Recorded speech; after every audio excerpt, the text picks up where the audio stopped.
Howdy folks, today I'm going to be sharing with you how I digitize an LP. First, I pick one from the many piles or crates or boxes that I have. Then I clean it with a solution of isopropyl alcohol, distilled water, and a tiny bit of photo flow. The rag I use is actually an old diaper, an old reusable diaper that was never used for actual human waste. But I find that they're really good at getting down into the grooves and stuff and really cleaning it off well. Then take it over to the turntable that I have specifically for digitizing, and I drop a needle on side A. I digitize everything using Reaper Audio, which is a free-to-try audio, digital audio workstation. I pay for it. You don't have to, but a lot of people like it. I find it really nice because any problem you have, you can search online and find someone else who's figured out that problem. First side's done, switch to the second side. You know the drill. You got to get through the whole groove, and then at the end, you take it off the turntable. Voila.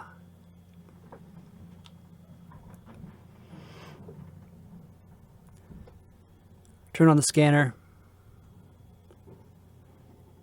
This scanner I love. It is a CZUR scanner. They're kind of pricey, but it can easily take pictures of album covers and it edits them automatically.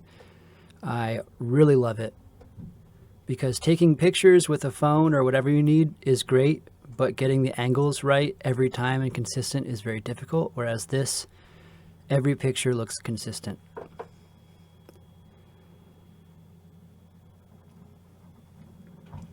It also automatically will edit the picture, so it has the black background, and so if you take a picture of that, it automatically edits it down to the square that is not the black background, which saves me a lot of time.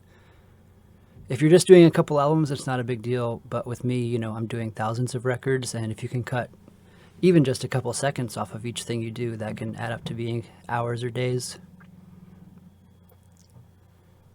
Sometimes I like to take scans of just the label and I zoom in on the label. Sometimes I do the whole record. It just kind of depends on how I'm feeling that day. Dollar Country does not have a standardized rule set yet. If you can hear something bumping around in the background, that is my Roomba diligently cleaning the living room.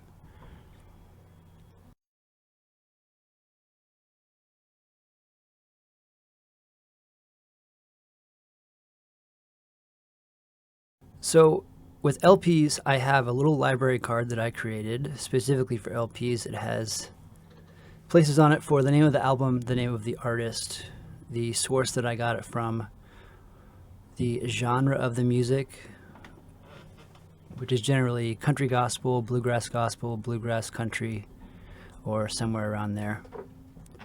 It also has a section for year and some other stuff that is more internal to Dollar Country, like the first listen, if it's been photoed and the audio has been digitized, as well as I keep track of the state where the artist is from. This artist was from North Carolina. And then on the back, I like to write just a very short note about the record, so that I can pull it off the shelf and say, okay, this one was good, or this one I said had good pedal steel, or whatever. Because when you have this many records, it can be hard to remember each one, especially with country gospel, because a lot of the names of the bands and the album covers can be very similar, and it's easy to forget.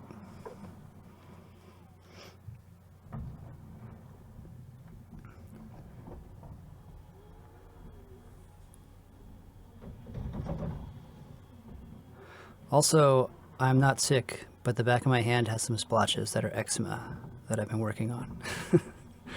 I know it looks kind of gross, but it's just a little bit of dry skin.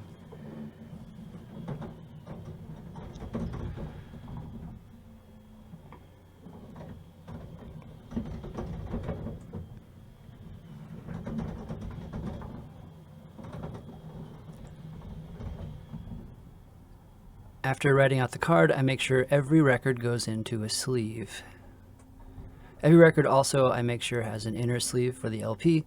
I also put an outer sleeve on it, and then I stick the library pouch and the library card onto there, so that is easily accessible. And now we're going to switch over to the digital stuff. This is the long form video of this LP digitization video, which means I kept all of this digital stuff in instead of truncating it. First, what I do is I do very basic edits to the WAV file. At the very beginning and the very end, I cut off any excess blank audio. I also do that in the middle, so when side A ends, I cut it off, and then when side B begins, I cut it off, delete it, and glue them together. And then that file I export as a WAV without any other editing of any of the audio or anything else. This is the preservation file. This is the disk as it exists, so with pops and cracks and everything else.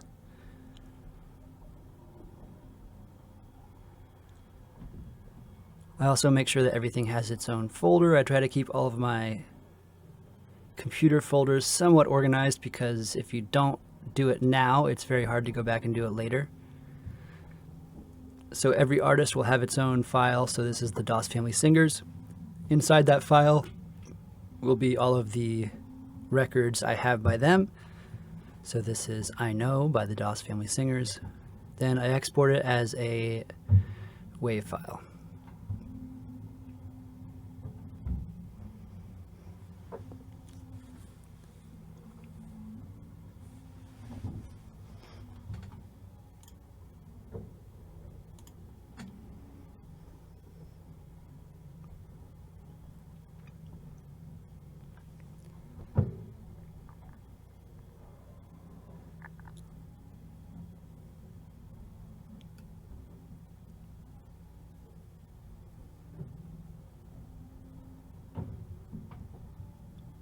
As the WAV file is exporting, I also begin to create the folders that everything is going to go into in the end.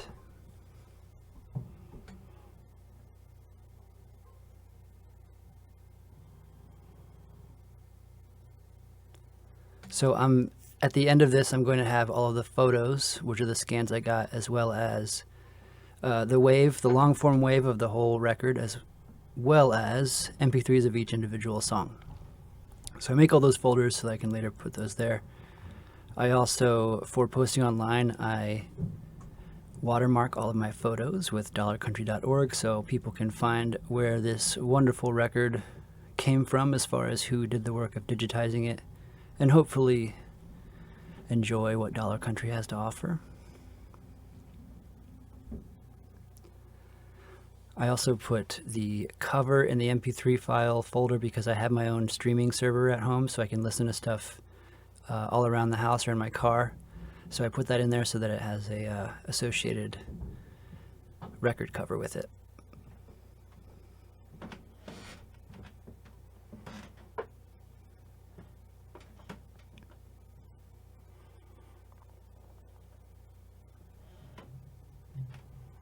From there, I add this script into the MP3 folder. The script is something that I use with Windows. It's a PowerShell script, which allows me to input data onto the spreadsheet. So I type in the name of the artist, the name of the which track it is on the album, basically all the metadata, the name of the album, the genre, the year it was released, the label, as well as the song titles. The PowerShell script allows me to just double-click a button and it automatically renames all of the files and also adds ID3 tags, so I don't have to do that individually. Once again, this is just a way, when I'm dealing with hundreds of records, that saves a lot of time. Renaming things for one record is not a big deal. When you got 100 of them, it could take a long time. So this record did not have a lot of pops. So I am fixing them manually for what will eventually be the MP3 versions of these. I just go in and cut right around it, and then I mute that part, which is a fraction of a second you can't hear it when it's not there, but when it is there, it sounds like a pop. It doesn't destroy any music. I mean, it destroys a very tiny amount of the music that I don't notice when it's gone. This is primarily not for because I care that it has pops, but because when I normalize the audio, which is raise the audio up to a certain degree, if there are pops, it will stop with those because those are technically the loudest part of the music. If I remove all the pops, it allows it to get louder and normalized better. If it has a lot of pops, I add it to another program, which automatically gets rid of them, but it takes a few minutes to do. And if there's just a couple pops, I do it manually. The other program I use is RX Isotope, which is amazing, by the way. The way it gets rid of pops, I don't know how it does it, but it is absolutely insane how it can make old audio sound like it was brand new.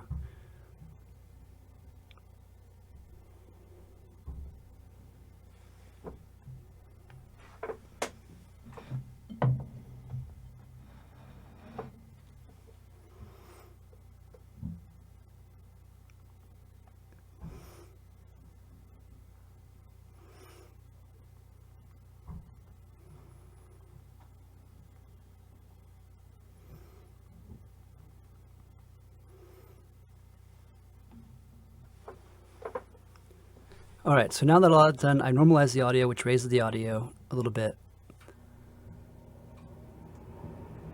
The sound that is coming on behind me is the heater because it is very cold in Cleveland, Ohio right now, and I tried to record this between heater sessions, but it's just cold out there. It's cold, it's dry, we got snow, we got everything. So I'm fixing one last pop right here. After this, I will be separating all the tracks. Another thing that I really like about Reaper is that it can do a lot of things automatically. Like I said before, I looked this up and I thought there must be some way you can automate this process, and there is. There is a thing called dynamic split where you can set, I don't exactly know how the controls work, I just kind of messed with them enough until I got what I wanted, but you can set a whole LP up or have the whole WAV file here, and it will automatically find the spots where the volume goes really low and before the volume goes really high up again, which is to say usually the separation of a song. And it can automatically edit those. You can have it edit so it keeps the audio in, like the time in between the tracks, or you can edit so it's just the audio. For listening purposes, considering I'm streaming this, I generally just have it remove all the excess blank spaces. And so there we go, we have 12 tracks. And then I export them all as 320 kilobyte MP3s.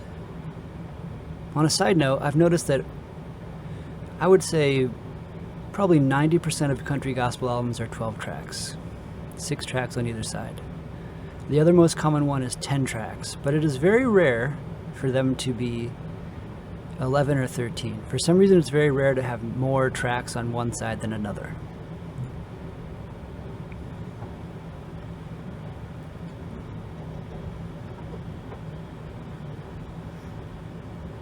If you've made it this far into the video, thanks for watching. I love making videos like this. It kind of takes a long time to make videos like this. It doesn't seem like it because it's a very basic video, but this LP from picking to digitizing and editing probably took about an hour, considering that, 35-40 minutes of that was actually playing the LP. And making the video will probably take closer to 2 hours because video is just one of those things that inherently takes a while.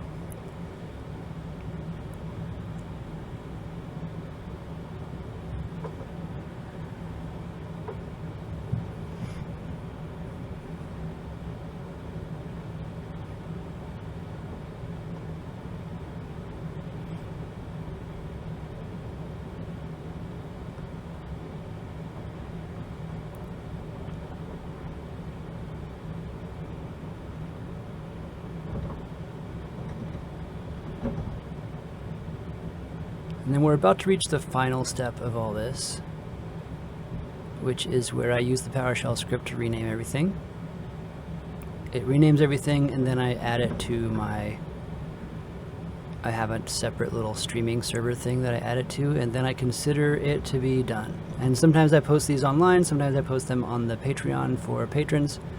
But the key thing is that all of these are digitized so that future generations will know there's a copy out there and they can possibly get them. And that's why I do all this, really.